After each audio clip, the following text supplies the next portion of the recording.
Hi, I am here in a slightly different location to share with you a book review. I am currently on spring break, and my goal was to do 5 uploads over spring break, and I've done 2. So I'm a little bit behind schedule.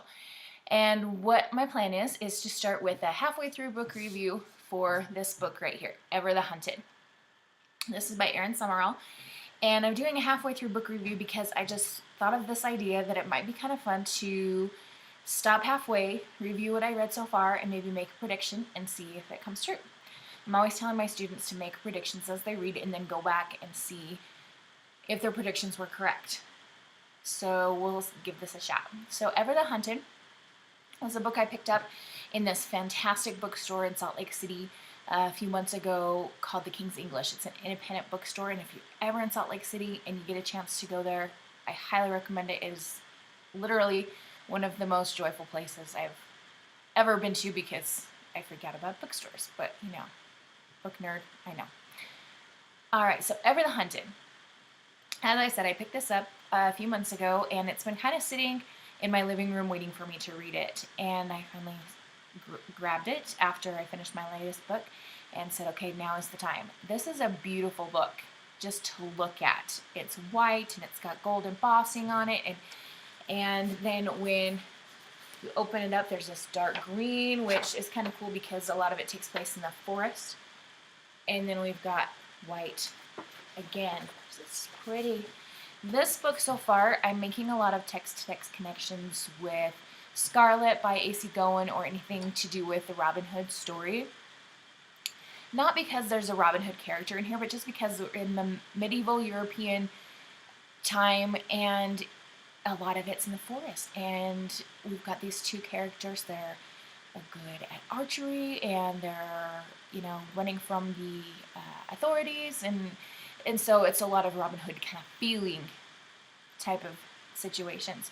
What we have here are two characters, male and female, and we have Cohen, who's the male character, and then the female character is Britta, and her father was the king's hunter?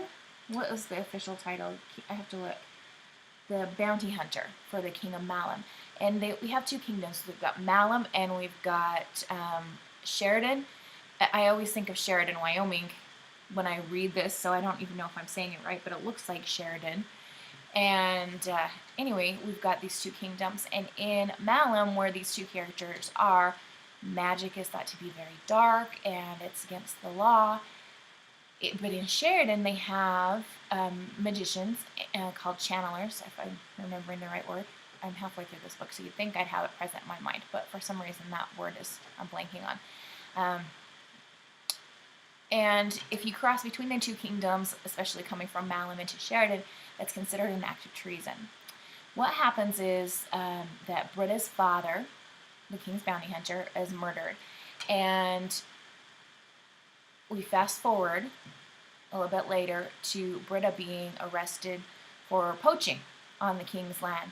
And this is a hangable offense. So they say, okay, basically you can either be hanged for poaching or you can help us track down Cohen, who we believe killed your father, and trade your life for his.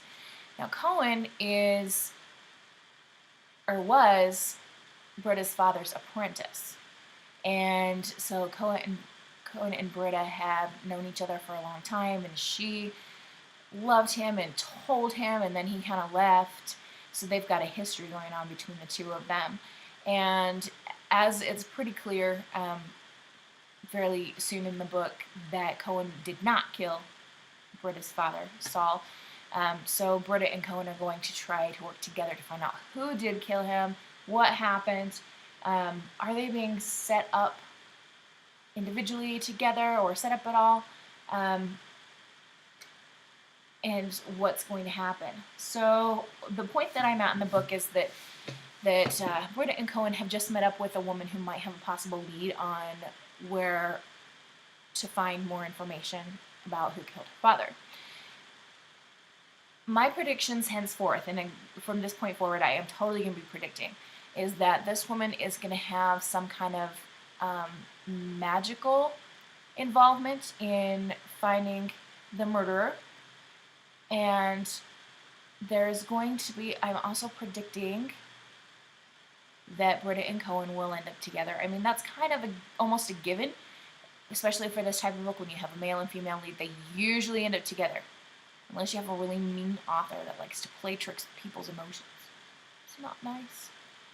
Don't get me started on that kind of thing. But anyway, so we have predictions that this woman is going to be involved magically, that Britta and Cohen will end up together. And I also predict that one of the guardsmen who